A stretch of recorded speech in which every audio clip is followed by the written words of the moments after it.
Oke, baiklah kita lanjutkan pelajaran kita masih tentang dinamika rotasi untuk submateri yang ketiga, yaitu tentang hubungan momen gaya dan momen inersia. Nah, pada pertemuan sebelumnya kita sudah membahas itu apa momen gaya dan apa itu momen inersia. Oke, di mana momen gaya itu lambangnya torsi, secara umum dirumuskan dengan F dikali L, dan momen inersia itu adalah tingkat kelembaban suatu benda atau dilambangkan dengan I, di mana nilai momen inersia tiap-tiap benda itu berbeda. Oke, untuk hubungan momen gaya dan momen inersia itu diturunkan berdasarkan hukum 2 Newton. Sebagaimana yang kita tahu, hukum 2 Newton itu adalah hubungan percepatan massa dengan gaya. Nah, sehingga kan bisa dirumuskan kalau di hukum 2 Newton itu sangat terkenal sekali ya. Sigma F sama dengan M dikali A. Nah, di sini nilai percepatan yang di sini kita bisa turunkan lagi ya, dihubungkan dengan percepatan sudut waktu kita belajar gerak melingkar. Ingat ya, hubungan antara percepatan dengan percepatan sudut kita bisa tentukan dengan A sama dengan alfa dikali R. Nah, berarti kita harus ingat ini juga. A sama dengan alfa dikali R. Sehingga kalau kita mau cari alfa, alfa sama dengan A dibagi dengan R. Oke, maka di sini nilai A-nya kita bisa ganti. Jadi sigma F sama dengan M, A-nya kita ganti dengan alfa dikali R. M dikali alfa dikali R. Oke, nah kita hubungkan dia dengan momen gaya. Kita tahu sebelumnya kita sudah belajar momen gaya. Momen gaya itu kan sama dengan F dikali L kan kemarin, di mana L itu boleh kita misalkan dengan R. Karena nanti di sini kita akan hubungkan ke gerak menggelinding, maka L-nya boleh diganti dengan R atau boleh tetap dalam L saja. Yang penting kalian paham bahwa R itu sama dengan L sebenarnya, ya. Oke, kita lanjut. Karena di sini ada R, maka kita ganti dengan R aja di sini, biar lebih gampang nanti menurunkan rumusnya. Oke, berarti torsi momen gaya sama dengan F dikali R. Maka di sini kita punya tadi sigma F itu kan rumusnya M dikali alfa dikali R. Kita ganti di sini sigma F-nya jadi M dikali alfa dikali R. Oke, kita turunkan lagi R-nya dikali R lagi. Jadi torsi sama dengan R dikali R kuadrat, berarti M dikali R kuadrat dikali alfa. Nah, jadi kita ambil bisa hubungkan antara momen gaya dan momen inersia. Kita ingat lalu pada pertemuan sebelumnya yang dinamakan dengan momen inersia itu kan I sama dengan K M R kuadrat, ya kan? Nah, berarti ini bisa kita ganti lagi nih. M R kuadrat ini bisa dianggap dengan momen inersia. Bu, kenapa tidak ada nilai K-nya? Ini nanti tergantung nilai K-nya berapa di sini. Ya, nilai K-nya itu bervariasi tergantung dengan jenis bendanya. Nah, jadi kita bisa rumuskan nih. MR kuadrat ini sama dengan nilai I dikali alfa. Sehingga torsi itu sama dengan I dikali alfa. Jadi karena persamaannya sama, yang tadi di persamaan 1 kita dapat torsi sama dengan F dikali R. Lalu setelah kita turunkan dapatnya torsi sama dengan I dikali alfa. Maka kan boleh disamakan ya, karena ini sama-sama persamaan torsi, berarti sigma F dikali R sama dengan I dikali alfa. Jadi ini hubungan antara momen gaya dan momen inersia. Nah, jadi kita bisa tuliskan kalau torsi itu merupakan tahu itu merupakan momen gaya atau torsi, satuannya Newton meter. F itu adalah gaya yang bekerja, berapa besar gaya yang bekerja pada bendanya.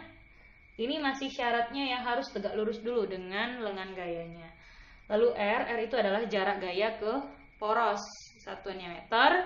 I itu momen inersia, kilogram meter kuadrat. Lalu alfa itu adalah percepatan sudut, satuannya radian per sekon kuadrat. Dan A itu percepatan linear atau percepatan saja, yang di satuannya M per S kuadrat atau meter per sekon kuadrat. Nah, aplikasi dari momen gaya dan momen inersia ini bisa kita lihat pada benda yang bergerak menggelinding. Nah, jadi kalau misalkan saya nanti punya benda tegar kita bisa contohkan dengan silinder pejal, silinder berongga, atau cincin atau roda, lalu bisa dengan bola pejal atau bisa dengan bola berongga dan lain sebagainya. Oke. Kebetulan di sini saya punya silinder ya, silinder pejal. Nah, silinder pejal itu maksudnya benda yang berbentuk silinder tapi berupa padatan di dalamnya. Di bagian dalam silinder itu berupa padatan. Jadi maksudnya silindernya tidak dalam keadaan kosong di bagian dalamnya. Kalau seandainya kosong di bagian dalamnya, berarti itu bisa disebut sebagai silinder berongga. Nah, jadi contoh lain silinder pejal ini dalam aplikasi fisika atau aplikasi teknik itu dalam bentuk katrol ya. Jadi katrol itu juga salah satu contoh dari silinder pejal. Nah, begitu juga dengan bola pejal ya. Bola pejal itu bisa saya contohkan dengan kelereng atau bola yang di bagian dalamnya itu padat. Nah, itu merupakan bola pejal. Sedangkan bola yang kosong di bagian dalamnya berarti itu bola berongga. Contoh yang kosong di bagian dalamnya kita bisa lihat bola pingpong. Nah, kalau bola pingpong kan itu kosong di dalamnya. Berarti itu salah satu contoh bola berongga. Baiklah, karena saya hanya punya satu jenis benda pejal di sini, saya hanya punya baterai yang ini saya anggap sebagai, bisa kita anggap sebagai silinder pejal.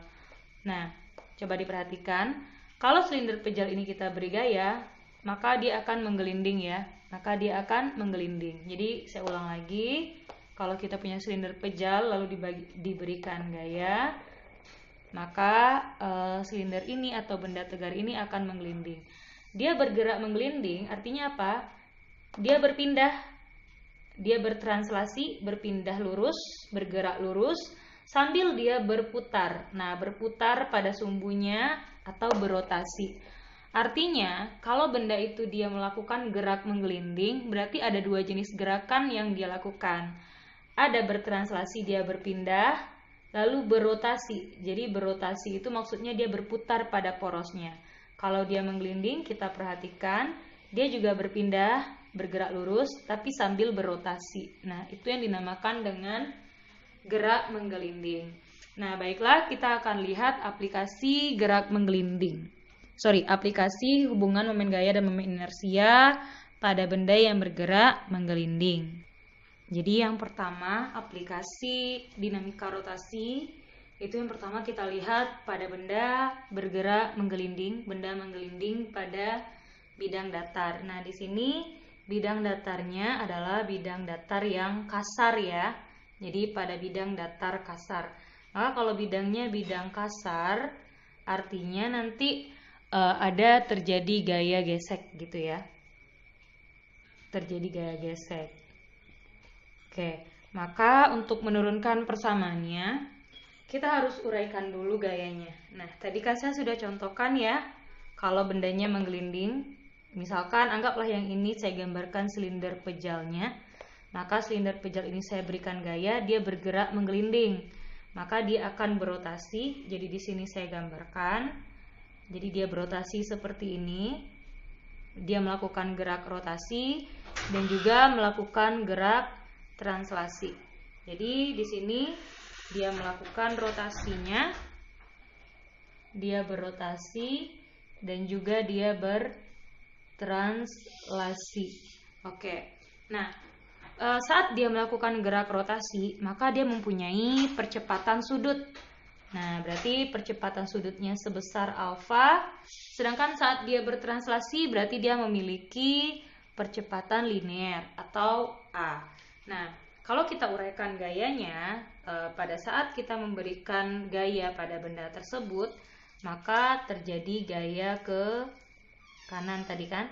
Nah, oke, kita dorongnya kan ke kanan, maka terjadinya gaya ke kanan. Nah, dan karena dia menggelindingnya pada bidang kasar, artinya antara benda dengan permukaan bidang tadi dia memiliki gaya gesek. Kalau seandainya bendanya bergerak translasinya ke kanan, maka gaya geseknya ke kiri, begitu ya. Karena kan dia berlawanan dengan arah gerak bendanya. Berarti di sini gaya geseknya atau FG-nya. Oke. Nah, sekarang kita lihat di sini. Antara benda ini kan dia berupa silinder ya. Maka dia punya jari-jari yang besarnya sebesar R. Gitu ya. Dia punya jari-jari yang besarnya sebesar R. Nah, ini tadi dia gaya ke kanannya atau F-nya tadi. Oke. Sekarang kita lihat bagaimana cara menurunkan rumusnya. Jadi ada dua jenis gerak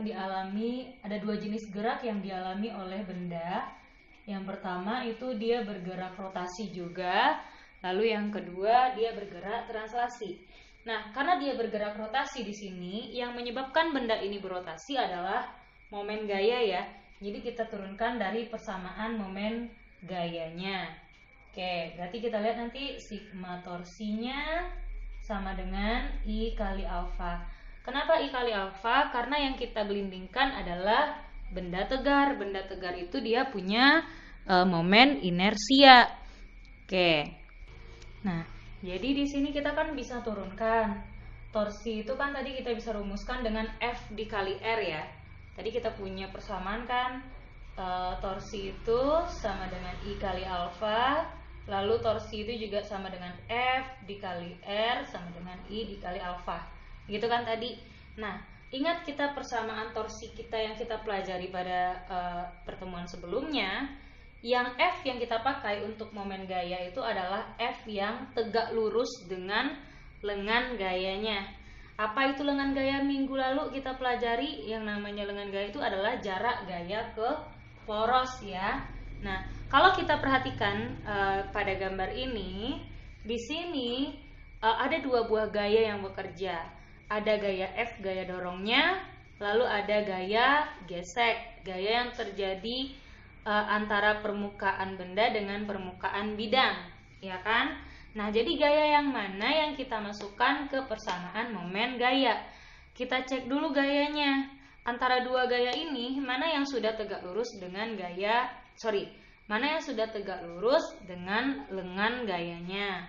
Oke, kalau di sini kita lihat gaya F atau gaya dorong yang bekerjanya kalau kita perpanjang garis gayanya, maka dia akan tepat bekerja pada poros rotasinya atau pada sumbu putar bendanya.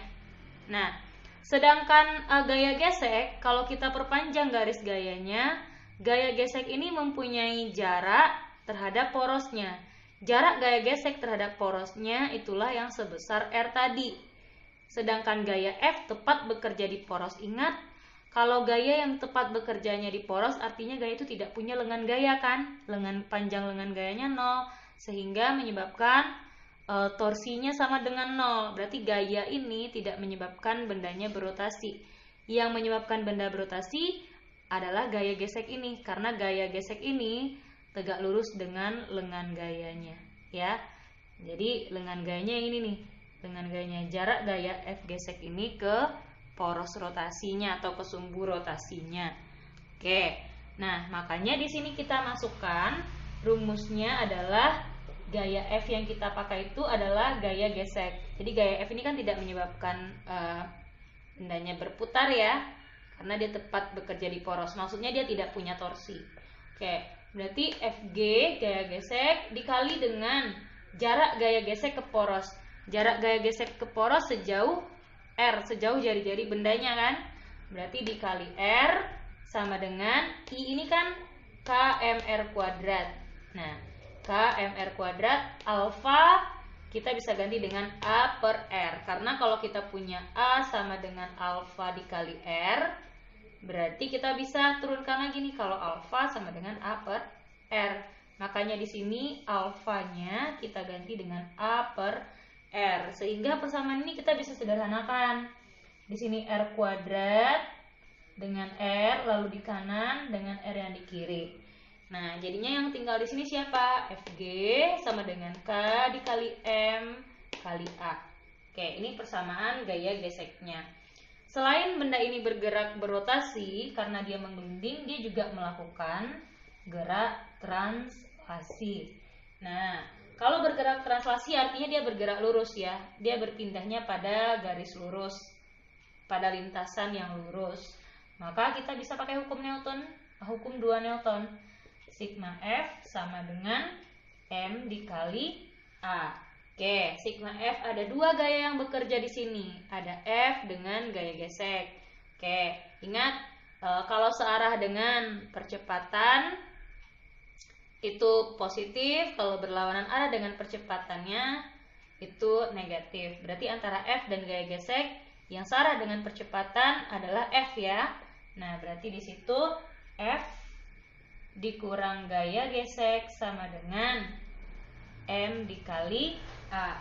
Nah, kita substitusikan. Kalau ini kita misalkan dengan persamaan yang pertama, kita substitusikan rumus gaya gesek sama dengan K kali M kali A ini ke persamaan kita selanjutnya.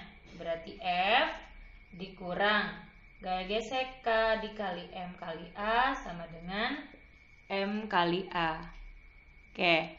Nah, berarti ini bisa kita sederhanakan lagi bentuknya. Kita pindah ruaskan. Jadi F sama dengan M dikali A. Yang ada M kali A-nya kita pindah ruaskan ke ruas kanan. Berarti KMA minus KMA kita pindah ruaskan jadinya plus K kali M kali A, gitu ya. Sehingga di sini jadinya F sama dengan M kali A. Kita keluarkan M kali A-nya, kita faktorkan dikali 1 ditambah K. Oh, tidak kelihatan ya. Kita pindah aja ke sini. Jadi bisa dirumuskan di sini F sama dengan M kali A dikali 1 ditambah K. Nah, berarti kalau kita mau cari percepatannya, A sama dengan F per M dikali 1 ditambah K. Nah, jadi inilah persamaan untuk menentukan percepatannya. Oke. Baiklah, nanti kita lanjut ke aplikasi dari gerak dinamika rotasi pada sistem katrol. Jadi yang namanya F itu adalah besar gaya yang bekerja pada bendanya, Fg adalah gaya gesek, A percepatan benda, M massa benda, K konstanta inersia. Jadi tergantung jenis benda tegarnya ya. Lalu alfa itu percepatan sudut, R adalah jari-jari benda. Ya. Kalau konstanta inersia ini tergantung bendanya apa. Kalau kita punya silinder pejal tadi, oke, kalau kita punya silinder pejal berarti silinder pejal itu kan nilai K-nya setengah. Kalau kita silindernya berongga, silinder berongga itu K-nya 1. Jadi contoh silinder berongga itu cincin, bisa roda. Kalau seandainya silinder pejal itu bisa berupa katrol. Oke. Next kita lanjut pada sistem katrol. Kita lihat contoh soal yang pertama. Sebuah silinder pejal bermassa M dan berjari-jari R ditarik dengan gaya F seperti pada gambar. Nah, jadi ini merupakan silinder pejal yang ditarik dengan gaya F. Di sini besar gaya F-nya adalah 60 Newton. Tentukan besar gaya yang terjadi antara silinder pejal tersebut dengan lantai. Oke, berarti kalau kita bikin diketahuinya, di sini yang dikasih tahu silinder pejalnya punya massanya sebesar M, punya jari-jarinya sebesar R, dan punya gayanya di gambar itu dituliskan gayanya 60 Newton. Katanya ditarik dengan gaya F yang besarnya di sini 60 Newton. Yang ditanyakan pada soal yaitu besar gaya yang terjadi antara silinder pejal dengan lantai. Nah, oke, sekarang besar gaya yang terjadi antara silinder pejal dengan lantai. Di sini lantainya lantai kasar ya. Lantainya lantai kasar. Berarti gaya yang terjadi di sini adalah gaya gesek. Jadi gaya geseknya berapa? Jadi gaya gesek itu yang ditanyakan, ya. Saya pindahkan aja di sini. Berarti yang ditanya adalah gaya gesek. Oke, kita Ditanya di sini berapa besar gaya geseknya. Oke, saya lanjutkan, kita coba jawab soalnya. Ya, untuk menjawab soalnya kita mungkin perlu menguraikan gayanya. Di sini silahkan dibuatkan lagi gambarnya. Kita uraikan gayanya setelah kita gambarkan. Di sini gaya F yang terjadi 60 Newton. Lalu di sini katanya bidangnya bidang kasar.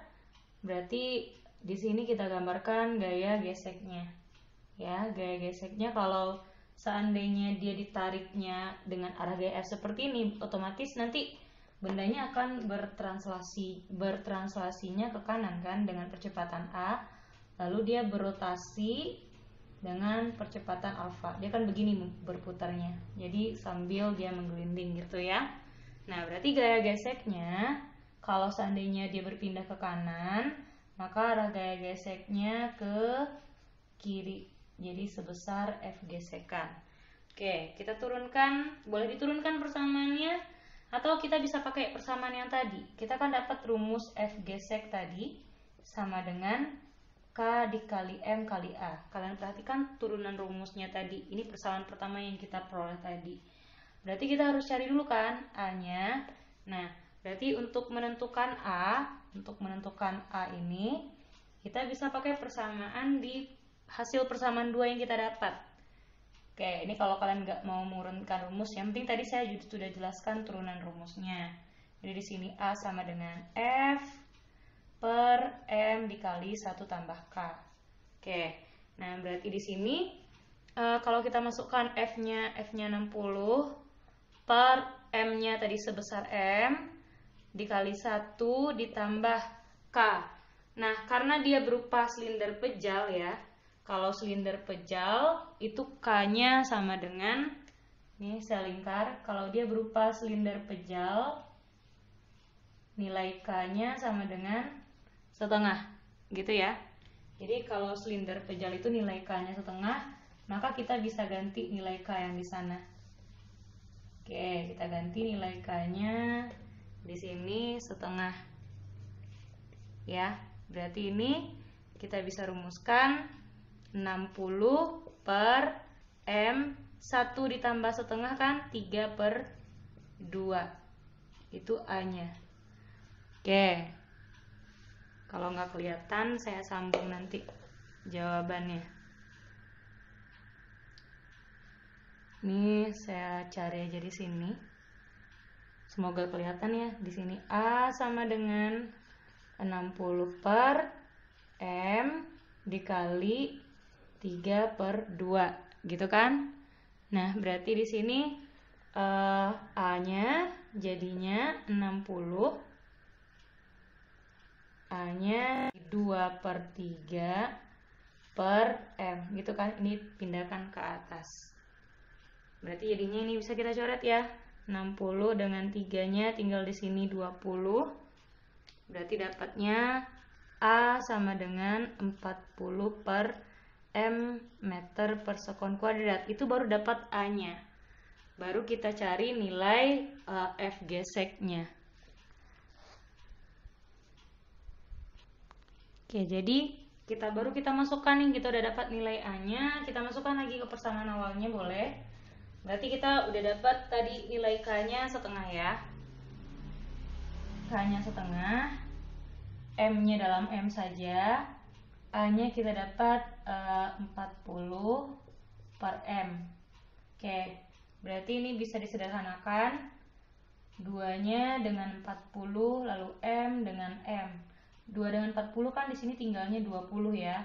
Berarti di situ jawabannya 1 kali 20, berarti di sini 20 Newton. Jadi besar gaya geseknya adalah sebesar 20 Newton. Itu kalau seandainya tidak mau turunkan persamaannya, kalian boleh pakai aja langsung tadi persamaannya yang sudah saya turunkan tadi.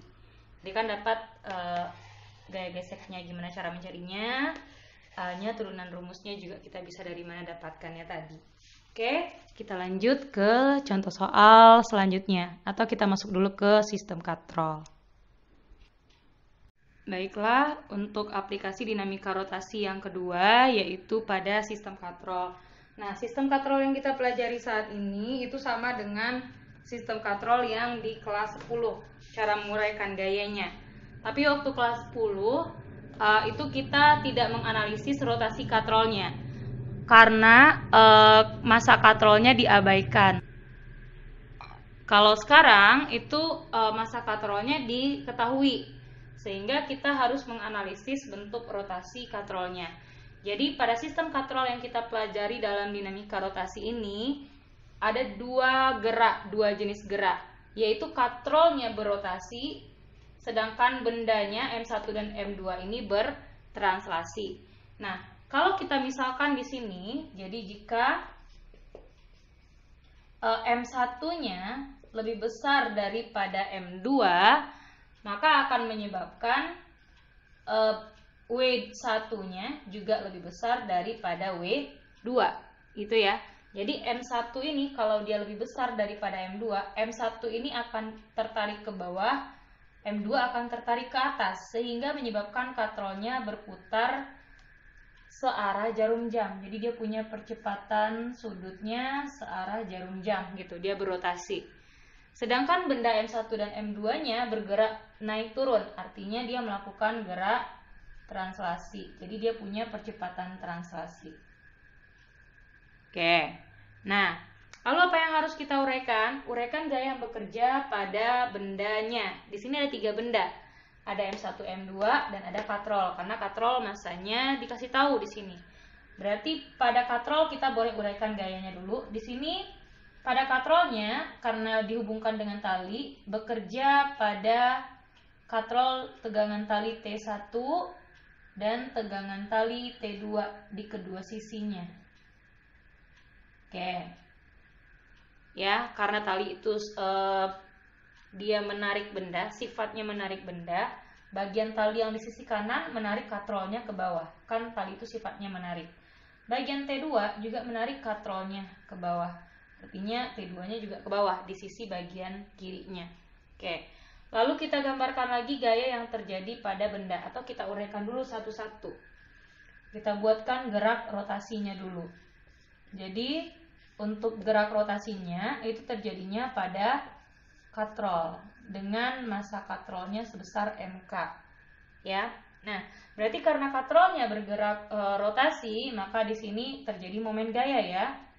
Dia punya momen gaya, katrolnya punya momen gaya. Berarti sigma torsi sama dengan I dikali alfa. Kenapa I dikali alfa? Karena ini merupakan momen inersia. Katrol itu merupakan benda tegar. Nah, di sini momen gayanya adalah gaya yang bekerja tegak lurus terhadap lengan gayanya. Karena katrol yang berotasi, berarti gaya yang bekerja pada katrol yaitu T1 dan T2. Ya, T1 dan T2. Nah, kita lihat jarak T1 terhadap poros itu adalah R. Jarak T2 terhadap poros itu juga R, juga tegak lurus dia. Ya, juga tegak lurus T2 dengan porosnya. Maka yang punya momen gaya hanya T1 dan T2. Sekarang kita lihat, kalau T1-nya kita arahkan ke arah poros, ya, kita putarkan ke arah poros, berarti T1-nya arah putarnya searah dengan arah percepatan sudut, berarti T1-nya positif. Oke, T1-nya positif. T2 kita putarkan ke arah poros, berarti T2-nya berlawanan arah dengan arah percepatan sudut. T2-nya kalau kita putarkan arah poros, arahnya berlawanan arah jarum jam, sedangkan percepatan sudutnya searah jarum jam, berarti ini tandanya negatif. Oke, nah berarti T1 positif dikurang T2-nya negatif dikali, karena T1 dan T2 itu tegak lurus dengan poros, jarak antara T1 dan T2 ke poros itu sama dengan R, maka di sini dikali R sama dengan I. I itu kan K M, karena yang berotasi adalah katrol, berarti massa katrol. Alfa kita ganti dengan A per K dikali MK dikali R, alfanya kali R kuadrat ya, alfanya kita ganti dengan A per R. Oke, berarti ini boleh dicoret, R kuadrat dengan R di bawah, R kanan dengan R yang di kiri. Berarti tinggal di sini T1 kurang T2 sama dengan K kali massa katrol kali A. Nah, ini dia persamaan yang pertama. Oke, kita jadikan ini persamaan 1. Sekarang kita lihat lagi gerak rotasinya, gerak translasinya lagi. Untuk benda yang bergerak translasi itu benda M1 dan M2. Jadi pada benda M1 dan M2 satu-satu kita analisis ya. Kita analisis dulu benda M1. Kita lihat dulu pada benda M1. Nah, untuk benda M1 maka di sini dia bergerak translasi ya. Kita uraikan dulu gaya pada M1. M1 ada gaya beratnya dari pusat massa ke arah bawah. Lalu ada gaya tegangan talinya menarik benda M1 ke arah atas, ya. Lalu pada benda M2 ada gaya beratnya ke arah bawah, W2. Lalu ada gaya tegangan talinya ke arah atas sebesar T2.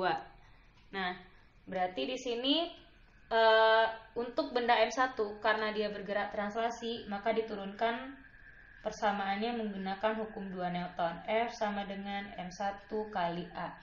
Berarti di sini nilai F gaya yang bekerja pada benda M1 ada W1 dan T1. Kita lihat lagi arah gaya W1 dan T1 terhadap arah A-nya. Yang searah dengan A berarti itu positif ya. Berarti T1 dengan A berlawanan arah, W1 dengan A itu yang searah. Berarti W1-nya yang positif. W1. T1 dengan A berlawanan arah, berarti dikurang T1 sama dengan M1 kali A. Oke. Nah, berarti kalau kita mau cari nilai T1-nya, T1 sama dengan W1 ditambah W1 dikurang M1 dikali A. Oke. Nah, berarti ini persamaan selanjutnya. Kita bisa anggap ini jadi persamaan kedua. Oke, kita lihat lagi nilai T2-nya. Jadi begini ya. W1 kurang T1 sama dengan M1 kali A, berarti T1-nya sama dengan W1 kurang M1 kali A. Itu yang persamaan 2. Tadi silau ya.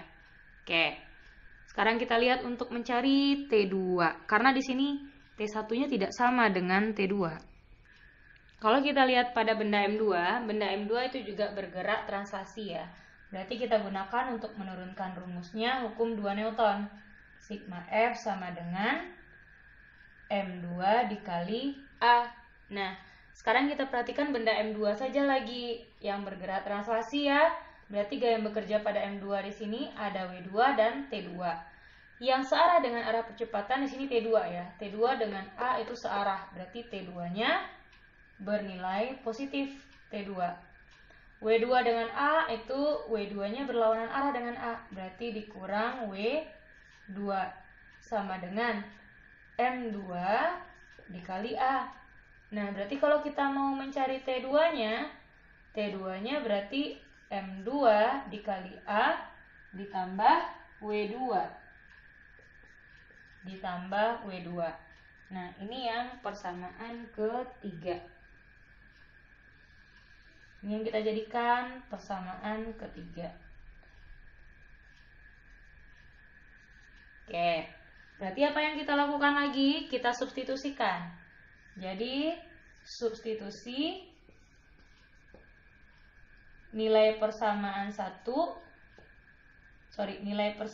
2 dan persamaan 3 ke persamaan 1.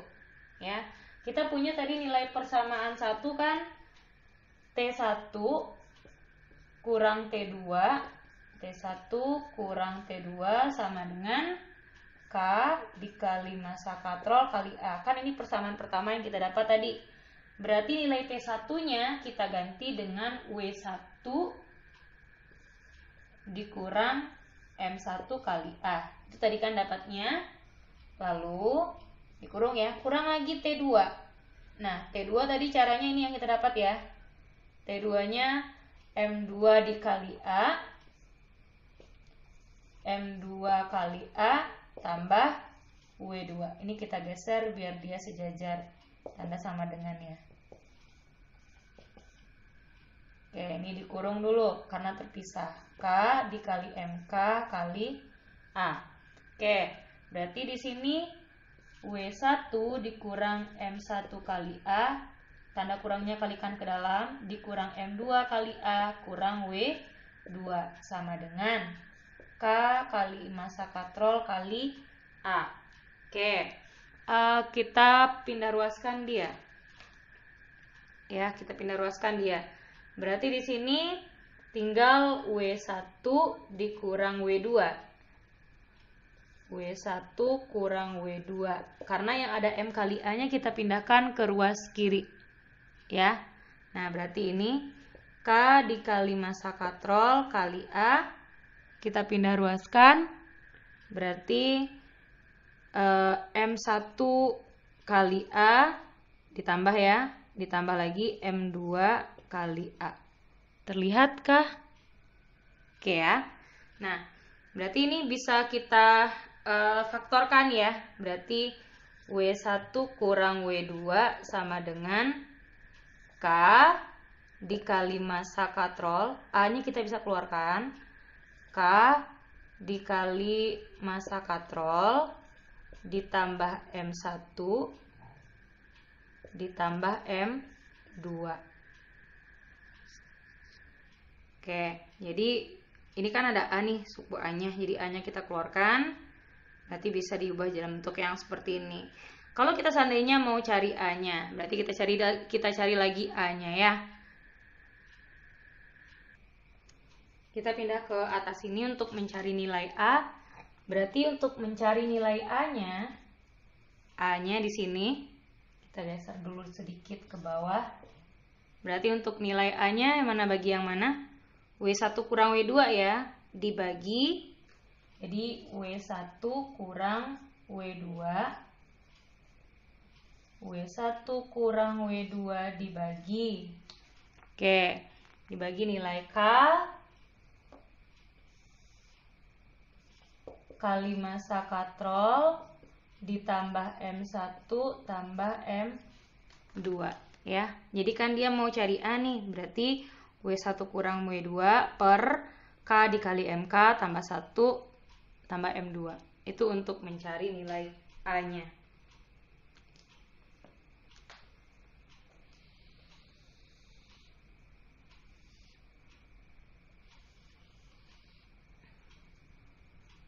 Oke. Jadi M1 dan M2 itu adalah massa benda, MK itu massa katrol, W1 dan W2 itu berat benda, K konstanta inersia, T1 dan T2 itu gaya tegangan tali. Jadi A itu adalah percepatan benda, atau percepatan katrol juga boleh, percepatan sistem aja ya, percepatan sistem. Jadi ini M per S kuadrat. R itu jari-jari katrol. Jari-jari katrol itu satuannya di sini dalam meter. Ini kalau ada orang mau cari alfa lagi, alfa itu adalah percepatan sudut katrolnya. Oke, satuan radian per sekon kuadrat. Oke, next kita lanjut ke contoh soalnya. Oh ya, saya lupa. Jadi kalau jika massa katrolnya dikasih tahu, berarti T2-nya, T1 dan T2-nya itu tidak sama. Tolong diingatkan. Oke. Next kita lanjut ke contoh soal. Oke, kita lihat contoh soal selanjutnya tentang katrol. Oke, perhatikan gambar berikut. Kita dikasih gambar sistem katrol. Di sini katanya massa katrolnya 2 kg dan katrol berupa silinder pejal berjari-jari 12 cm. Di sini benda yang terhubung dengan katrolnya ada 2 buah benda, yaitu 3 kg dan 1 kg. Jika sistem mula-mula ditahan kemudian dilepas, tentukan yang A percepatan sistem katrol, B tegangan tali pada masing-masing benda. Oke. Kalau gitu kita uraikan dulu gaya yang bekerjanya. Ya. Uraikan gaya dulu pada katrol dan pada bendanya. Oke. Pada bendanya di sini anggap yang 3 kilo ini yang M1, berarti di sini W1 ya. Lalu di sini ada gaya tegangan tali T1. Oke. Lalu di sini ada gaya W2. Di sini ada gaya T2. Nah, pada katrolnya juga bekerja gaya T2 ya. Juga bekerja pada gaya T2, yang di sisi kirinya pada katrol bekerja gaya T1, gaya tegangan talinya. Oke, lalu kemana arah percepatan katrolnya? Ini W1-nya menarik ke bawah, lebih besar daripada W2 kan jadinya, karena M1-nya lebih besar daripada M2. Berarti katrolnya, rotasi katrolnya berputar berlawanan jarum jam. Ini nilai alfanya. Oke, berlawanan jarum jam. Nah, maka ini bendanya bergerak ke atas, A-nya, yang ini bergerak ke bawah. Oke, kita jawab dulu persoalannya. Di sini yang A itu yang ditanya adalah percepatan katrol. Berarti kita bisa bikin diketahui nih. Yang dikasih tahu di sini massa katrol sama dengan 2 kg. Lalu kita misalkan di sini yang 3 kg yang M1 itu yang 3 kg. Yang 1 kg itu yang M2 1 kg. Oke. Jari-jari katrol katanya. Jari-jari katrol sama dengan 12 cm. Karena katrolnya berupa silinder pejal, berarti dia silinder pejal ya. Katrolnya. Karena dia berupa silinder pejal, berarti nilai K-nya sama dengan setengah. Bu, bisa nggak nanti diumpamakannya katrolnya berupa roda? Bisa, kalau dia umpamakan berupa roda berarti K-nya 1. Sekarang kan dibilangnya katrolnya berupa silinder pejal. Atau kalau dibilangnya katrol berupa katrol pejal, atau tidak dikasih tahu. Kalau tidak dikasih tahu itu katrol itu sudah dianggap sebagai silinder pejal. Yang ditanya di sini, yang ditanya adalah nilai percepatannya. Yang A percepatannya berapa, yang B yang ditanya adalah tegangan tali masing-masing benda, T1 dan T2 nya berapa. Nah, ingat karena di sini massa katrolnya ada diketahui, berarti nilai T1 nya tidak sama lagi dengan T2, tidak sama dulu dengan kelas 10. Kelas 10 T1 dan T2 nya sama karena massa katrolnya diabaikan. Kalau sekarang massa katrolnya dikasih tahu, berarti T1-nya tidak sama dengan T2. Artinya apa? Kita harus cari dua-duanya. Ya, tidak boleh salah satu aja seperti kita di kelas 10. Tidak boleh seperti itu. Oke, kita jawab dulu. Di sini kita pakai rumus langsung aja, tidak masalah karena tadi kita sudah turunkan. Kita mencari A-nya, cari percepatan katrolnya. Untuk mencari percepatan katrol kan tadi kita bisa masukkan ke rumus yang W ya. Kalau tadi kan rumusnya W1 kurang W2. Sekarang lihat mana beratnya yang lebih besar, W1 atau W2-nya. Kalau di sini massanya yang besar di sini adalah W1 ya. M1 ya, M1-nya 3 kilo, berarti W1-nya 30 Newton. W2-nya massanya 1 kilo. M2-nya massanya 1 kilo. Berarti W2-nya 10 Newton. Nah, berarti lebih besar nih W1-nya. Lebih besar W1-nya, berarti W1-nya dikurang W2-nya ya per dibagi dengan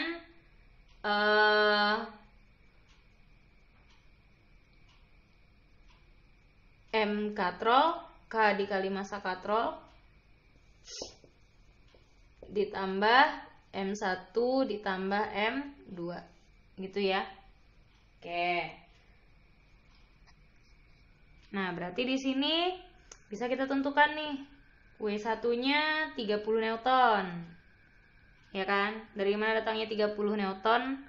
Berarti ini M kali G ya, W1-nya. Jadi kalau saya buat di sini. Nah, kalau saya bikin di sini nih. Ini kan W1-nya jadinya 30 Newton. M1 kali G. M2-nya 1 kilo, berarti W2 nya 10 Newton gitu. Jadi 30 kurang 10 per, di sini K nya karena di silinder pejal K nya setengah, kali massa katrolnya 2 kilo, ditambah M1 nya 3 kg, tambah M2 nya 1 kg. Berarti di sini 30 kurang 10. 30 kurang 10 itu 20 per. Ibu pindah aja ya ke sini. Atau pindah ke sini aja. Berarti untuk nilai A-nya 30 kurang 10, di sini 20 per. Ini setengah dengan 2 kita bisa selesaikan dulu. Ini setengah 2, tinggal 1 kan. 1 tambah 3 tambah 1 berarti 5 per 5. Berarti A-nya sama dengan 4 meter per sekon kuadrat. Ya udah, kalau mau cari percepatan langsung masukkan ke persamaan ini nggak masalah. Ya. Jadi untuk menentukan mana W1 mana W2-nya kalian boleh anggap yang mana yang lebih besar aja gitu. Biar lebih gampang ambil aja yang lebih besar itu sebagai W1. Kalau nggak ditentukan di soal W2-nya lebih besar, tinggal balik aja W2 kurang W1. Pokoknya yang ini yang besar, berat yang besar dikurang berat yang kecil. Bawahnya sama aja, nggak masalah. Ya. Lalu yang B yang ditanyanya di situ adalah tegangan tali dari masing-masing benda. Oke. Di sini untuk menentukan tegangan tali dari masing-masing bendanya, kita boleh turunkan persamaannya. Jadi saya gambarkan lagi.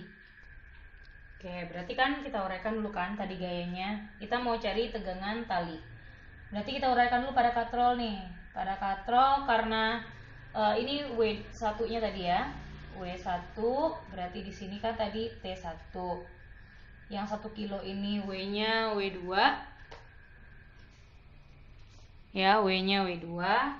Berarti ini T-nya T2. Nah, berarti yang ini nilai A-nya. Sorry, ini nilai A-nya ke bawah ya. Nilai A-nya ke bawah. Terlihat ya, semoga terlihat. Nilai A-nya ke bawah. Ini nilai percepatan M1-nya ditarik ke atas oleh katrol. Maka rotasi katrolnya, berarti rotasi katrolnya kan berlawanan jarum jam jadinya. Ya, itu nilai rotasi katrol atau alfanya. Pada katrol juga ada gayanya, ya.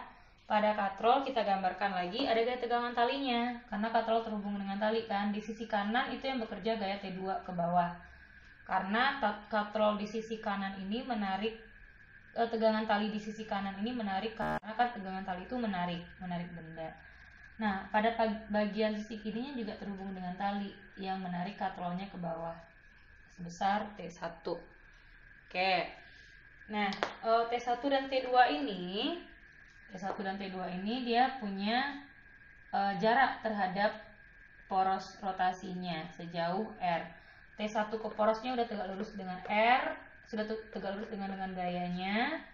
T2 juga sudah tegak lurus dengan lengan gayanya. Oke, berarti kita lihat pada katrol ya. Kalau kita ingin menentukan tegangan tali, kan tadi tegangan talinya ada 2 ya. Berarti kita boleh cari dulu nih di sigma F-nya. Sigma F masing-masing bendanya dulu ya. Kita lihat tegangan tali pada benda 1. Jadi dia bergerak translasi kan? Translasi pada benda satunya. Jadi pada benda 1, pada benda M1 lah. Pada benda M1 di sini sigma F sama dengan M1 dikali A. Berarti sigma F-nya di sini W1 dengan A-nya searah, berarti W1 T1 dengan A-nya berlawanan arah kurang T1 sama dengan M1 kali A, ya kan? Berarti untuk mencari T1-nya sama dengan W1 dikurang M1 kali A. Oke. Tinggal kita masukkan lagi T1 sama dengan W1-nya kan tadi 30 dikurang M1-nya 3 dikali A yang kita dapatkan tadi 4. Oke, berarti 30 kurang 12. Jadinya T1-nya 18 Newton. Oke ya. Untuk T2-nya berarti pada benda M2. Karena kan T2 bekerja pada benda M2. Berarti untuk benda M2 kita turunkan lagi karena dia bergerak translasi, berarti sigma F sama dengan M2 kali A. Berarti benda 2 T2 dengan A-nya searah, berarti T2-nya positif, W2 dengan A berlawanan arah dikurang W2 sama dengan M2 dikali A. Oke. Nah, berarti di sini ya untuk menentukan T2-nya sama dengan M2 kali A ditambah W2. Oke, berarti bisa saya lanjut di sini. Kita lanjut, kalau nilai T2 itu T2 sama dengan M2 dikali A. M2-nya kan 1 kilo. 1 kilo kali A-nya tadi 4. Ditambah W2-nya tadi 10 Newton ya. 10 Newton. Kenapa 10 Newton? Kalilah 1 dengan gravitasi. 1 kali 10, 10. Ini kenapa 30? Berarti 3 kali percepatan gravitasi. 3 kali 10, 30. Berarti ini 4 tambah 10, jadinya di sini 14 Newton. Jadi beda ya. T1 dan T2-nya tidak sama. Oke. Kita lihat contoh yang terakhir dalam materi kita hari ini. Sebuah katrol pejal dililitkan dengan seutas tali pada bagian tepi katrol seperti pada gambar. Jadi ini katrolnya berupa katrol pejal, lalu dililitkan seutas tali.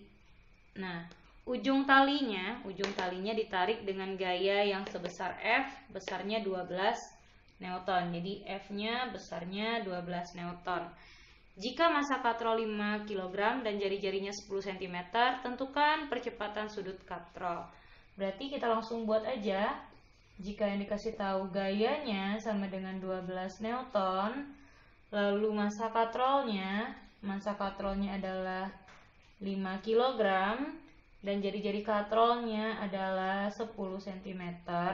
Tentukan percepatan sudut katrol. Berarti yang ditanya adalah percepatan sudutnya. Percepatan sudut itu kan alfa ya.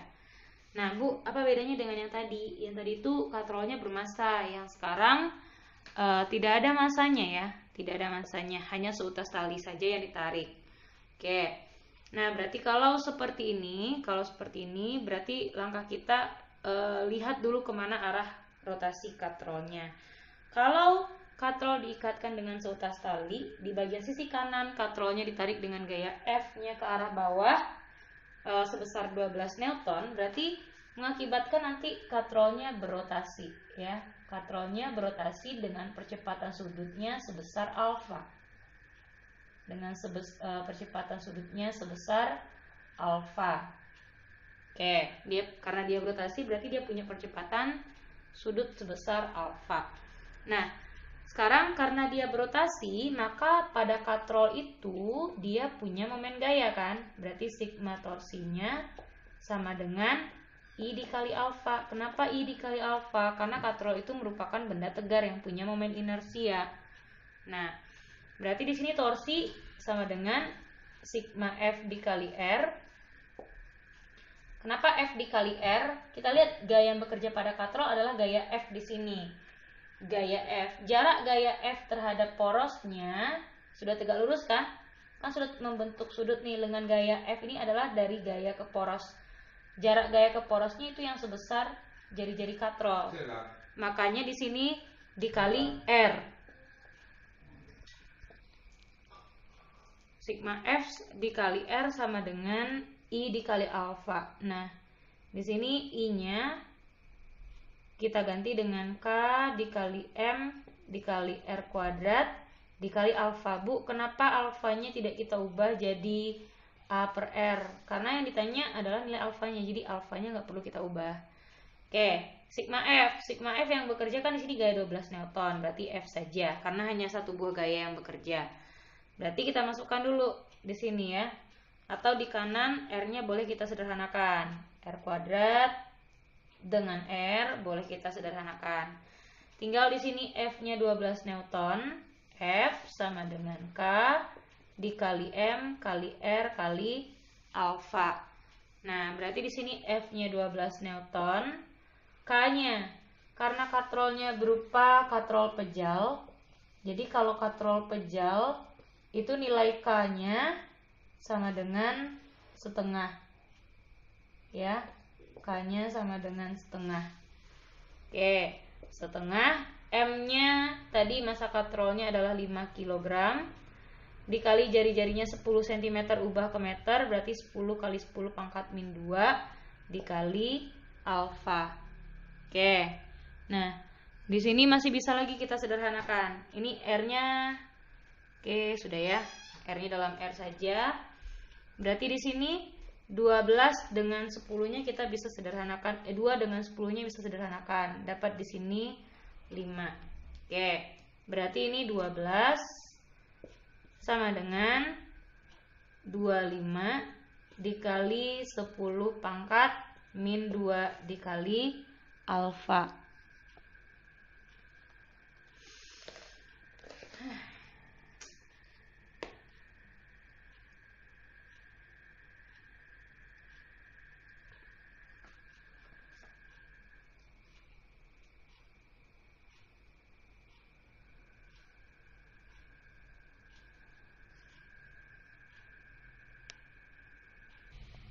Berarti di sini kita tentukan nilai alfanya lagi. Kita pindah aja ke sini. Jadi nilai alfanya, alfa sama dengan 12 dibagi 25 dikali 10 pangkat min 2. Oke, berarti ini kita bisa pindah ruaskan. 12 kali 10 pangkat 2 per 25. Oke, berarti ini kan 12 kali 100 per 25. Sama ya. Nah, ini bisa kita coret nih. 25 dengan 100. Ini dapatnya 4. Berarti 12 dikali 4 dapatnya 48 ya. Oke, dapatnya di sini 48. Satuannya dalam radian per sekon kuadrat. Baiklah, sekian dulu pembahasan kita pada pertemuan kali ini. Kita lanjut nanti di pertemuan selanjutnya tentang gerak melinding pada bidang miring dan energi kinetik. Energi kinetik total, energi kinetik rotasi kita akan pelajari di pertemuan selanjutnya. Oke, selamat belajar dan sampai jumpa.